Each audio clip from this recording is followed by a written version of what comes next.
तो लखनऊ में मौजूद है गृह मंत्री अमित शाह, प्रबुद्ध जनों को संबोधित कर रहे हैं। क्या कह रहे हैं, सुनवाते हैं आपको। ये 5 आयाम सरकार के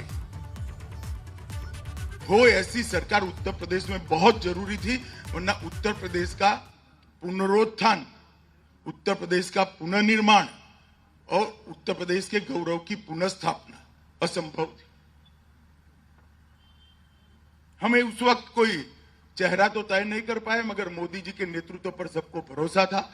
हम चुनाव में कूदे, नोटबंदी हुई, नोटबंदी के कारण सबके हौसले बुलंद थे, साफ हो जाएंगे, ये हो जाएंगे, वो हो जाएंगे, मगर मोदी जी के नेतृत्व में हम चुनाव में जब निकले और फिर से एक बार 2014 की तरह हमारी चुनाव अभियान शुरू हुआ, चलते चलते चलते अंत में जब काउंटिंग हुआ 325 सीटों के साथ भारतीय जनता पार्टी पर उत्तर प्रदेश की जनता ने भरोसा किया। और मैं आज आपके सामने आया हूं, अगले 5 साल आप भारतीय जनता पार्टी को जरूर दीजिए, ये कहने के लिए आया हूं।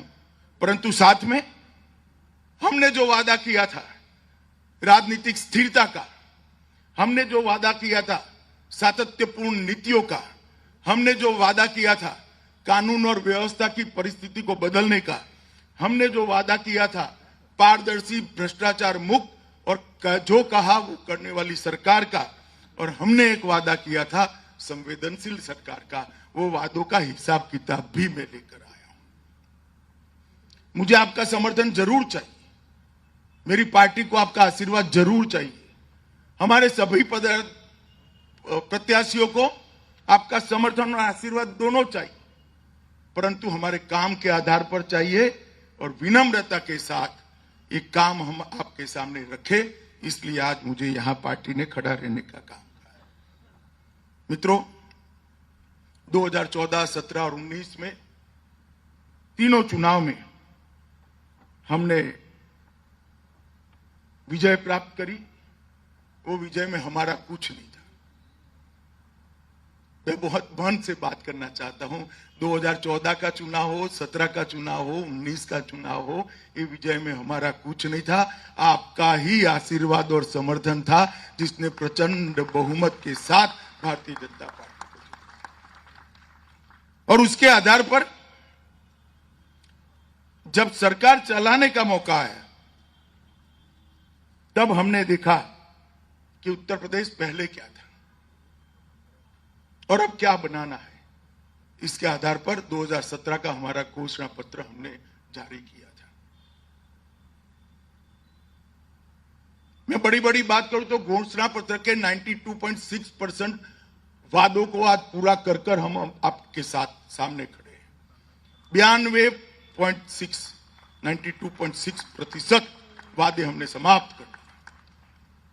कुछ चीजें तो आपके ध्यान में भी है, मगर मैं कुछ चीजों को ध्यान दिलाना चाहता हूं। ये उत्तर प्रदेश, मैंने जैसे कहा, महाभारत कालीन सभ्यता यहां है, रामायण कालीन सभ्यता है, तो उत्तर प्रदेश को यहां का व्यापार, यहां की कला, यह भी महाभारत कालीन और रामायण कालीन है। रामायण काल से चली आ रही, महाभारत काल में ज्यादा पृष्ठ हुई, उसके बाद में और पृष्ठ। एक छोटी सी बात मैं करना चाहता हूं जिसकी ओर आपका ध्यान जाना चाहिए। हमारे घोषणा पत्र में मुझे उस वक्त बहुत पत्रकारों ने पूछा था इसका मतलब क्या है, क्या हो जाएगा इस। हमने कहा था एक जनपद एक उत्पाद हम तय करेंगे, और एक जनपद एक उत्पाद के तहत जो परंपरागत उत्पाद थे हर जनपद के, उसके मार्केटिंग का एक इंफ्रास्ट्रक्चर राज्य सरकार पूरा करेगी और उनको वो उत्पाद में उत्पादन करने के लिए कार्यशील मूड़ी और पूंजीगत मूड़ी भी देगी। आज मैं आपको कहने आया हूं 80 के 80 जनपद के एक एक उत्पाद तय हो चुके हैं और लगभग 1.5 करोड़ लोग इससे रोजगारी प्राप्त करें। एक छोटा सा विचार 1.5 करोड़ लोगों को रोजगारी देता है। और आज जब कन्नौज का अत्तर विदेश में भी जाता है और उत्तर प्रदेश की ब्रांड बनाता है, तब जाकर संतोष होता है कि एक छोटा सा काम कितना परिणाम दे सकता है। मित्रों, मैं क्रम में ही बोलूंगा कि संजय सेठ जी ने हुक्म किया है कि 40 मिनट में मुझे समाप्त करना है, तो आप लोगों का समय भी बहुत मूल्यवान है। तो सबसे पहले हमने राजनीतिक स्थिरता दी। हमने एक ऐसी सरकार बनाई जो 325 सीटों के बहुमत के साथ थी। योगी जी को पार्टी ने मुख्यमंत्री बनाया और योगी जी के नेतृत्व में 5 साल सरकार चली। कोई टांग खींचाई नहीं, कोई उठापटक नहीं, कोई मुख्यमंत्री की बदल नहीं, कोई ज्यादा मंत्री परिषद में भी बदलाव नहीं, और एक राजनीतिक स्थिरता के साथ सरकार चलाने का हमने काम किया। मैं इसलिए कह रहा कि राजनीतिक स्थिरता और पार्टियों में भी होती है। मानो कांग्रेस पार्टी, तो वहां राजनीतिक स्थिति पीढ़ियों की है और कोई बन ही नहीं सकता। गांधी परिवार के अलावे कोई बन ही नहीं सकता। एसपी तो मुलायम सिंह, अब अखिलेश जी, बाद में जो बच्चा होगा, जो बड़ा हो जाएगा वो आएगा। तो वहां पर भी राजनीतिक स्थिरता है, मगर ये राजनीतिक स्थिरता अलग प्रकार की है। वाइब्रेंट डेमोक्रेसी के साथ सबको समन्वय कर चलने का, नेतृत्व का स्वभाव बनाना और उसके बाद भी राजनीतिक स्थिरता रखना, नीतियों में सातत्यपूर्ण तरीके से इसका अमल, ये बहुत महत्वपूर्ण है और इसको हमने आगे बढ़ाने का काम किया और आज इसके सुफल उत्तर प्रदेश को भी मिल रहे हैं। और जब मैं कहता हूं उत्तर प्रदेश को मिल रहे हैं, क्योंकि उत्तर प्रदेश देश का सबसे बड़ा सूबा है, 22 करोड़ की आबादी है, तो उत्तर प्रदेश को साथ साथ देश को भी मिल रहे हैं। दूसरा मैंने मुद्दा कहा कि सातत्यपूर्ण नीतियों के आधार पर चले। आज मैं कह सकता हूं आपको कि हमने सबसे पहले तय किया था कि जिस प्रदेश में अगर 21वीं शताब्दी में आगे बढ़ना है और वहां का इंफ्रास्ट्रक्चर ठीक नहीं होता तो वो प्रदेश कभी आगे नहीं बढ़ सकता। हमने 5 इंटरनेशनल एयरपोर्ट ये 5 साल में प्रस्तावित करने का काम भारतीय जनता पार्टी की सरकार ने किया है, योगी आदित्यनाथ जी ने किया। आज 8 एयरपोर्ट संचालित हो रहे हैं। 70 साल में 2 आधे अधूरे प्रयास। अच्छा था इसलिए मैं इसको एक्सप्रेसवे कह ही देता हूं, मगर एक्सप्रेसवे न कह सके ऐसे 2 एक्सप्रेसवे आधे अधूरे कोई बनाकर गया था। हमने 5 साल में 5 एक्सप्रेसवे नए जोड़कर पूरे उत्तर प्रदेश को एक कनेक्टिविटी देने का काम, और अगले 5 साल में एक्सप्रेसवे के साथ सारे जनपदों को जोड़ने की योजना है। आप कल्पना करिए, इतना बड़ा प्रदेश जो पूरे यूरोप जितनी आबादी रखता है, उसको 5 एक्सप्रेसवे से वाराणसी, सोनभद्र से लेकर गाजियाबाद और तराई से लेकर लखनऊ तक जोड़ने का काम भारतीय जनता पार्टी ने किया। चाहे बुंदेलखंड एक्सप्रेस हो, चाहे गंगा एक्सप्रेस हो, चाहे आगरा एक्सप्रेस का एक्सटेंशन हो, चाहे पूर्वांचल एक्सप्रेस हो। परंतु इसके साथ अब हम हर जनपद को जोड़ना चाहते हैं।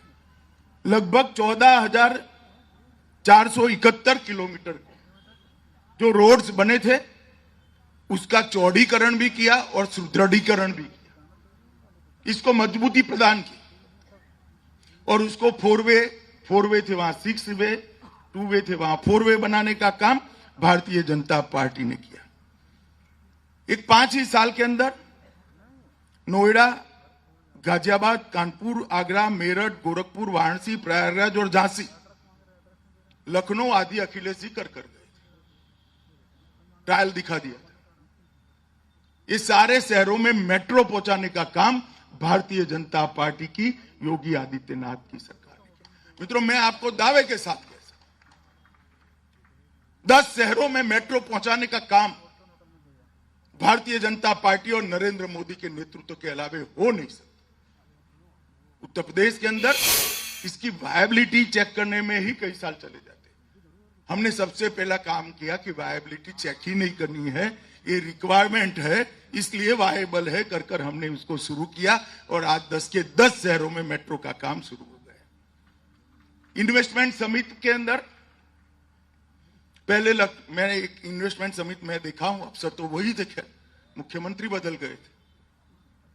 ये हमारी लोकसभा लोकतंत्र की तासीर, अफसर वही थे, मुख्यमंत्री बदल गए थे। मैंने इन्वेस्टमेंट समिट दिल्ली में देखा था। वहां एक जर्नलिस्ट ने पूछा कि भाई इन्वेस्टमेंट समिट है उत्तर प्रदेश की, आप दिल्ली में काहे को कर रहे हो? अखिलेश जी नए नए थे, उन्होंने कहा वहां कानून और व्यवस्था के कारण सब लोग आना नहीं चाहते, इसलिए हम दिल्ली चले आए। अरे भले आदमी, कानून और व्यवस्था के कारण लखनऊ कोई आना नहीं चाहता तो अपने रुपये लगाकर इंडस्ट्री कैसे वहां लगाएगा, ये तो पहला समझो। हमने यही इन्वेस्टमेंट समिट करा, 4.68 लाख करोड़ के एमओयू किए, और इसमें से मैं ही ग्राउंड ब्रेकिंग सेरेमनी में आया था। 3 लाख करोड़ की इंडस्ट्री उत्तर प्रदेश में काम करना शुरू कर दी। मैं इसमें सरकारी योजनाओं को नहीं गिनता। 44,000 की केंद्र बेतवा योजना बनेगी, या एक्सप्रेसवे बनेंगे, मेट्रो बनेंगे, ये सब नहीं गिनता। और प्रधानमंत्री ग्राम सड़क योजना के लिए ये सबसे ज्यादा महत्वपूर्ण है। 7,000 किलोमीटर सड़क का निर्माण पूर्ण कर दिया है और 6,800 का निर्माण कार्याधीन है। जिस राज्य के अंदर इंफ्रास्ट्रक्चर ठीक न हो, वो राज्य कभी प्रगति नहीं कर सकता। मैं तो उत्तर प्रदेश के ब्लॉक लेवल पर इसके भी नीचे जाता हूं। मैं कई लोगों को पूछता हूं कि भाई पहले बिजली आती थी क्या? लखनऊ वालों को ये पीड़ा नहीं मालूम होगी, क्योंकि उन्होंने एक काम ठीक किया था कि बाकी जो हो, सैफई और लखनऊ में 24 घंटा बिजली देते थे, बाकी उत्तर प्रदेश का जो हो। मगर मैं गारंटी से कहता हूं, हर महानगर में 24 घंटा बिजली और हर गांव में मिनिमम 22 घंटा बिजली पहुंचाने का काम ये भारतीय जनता पार्टी की योगी सरकार ने किया। और मोदी जी ने इसके लिए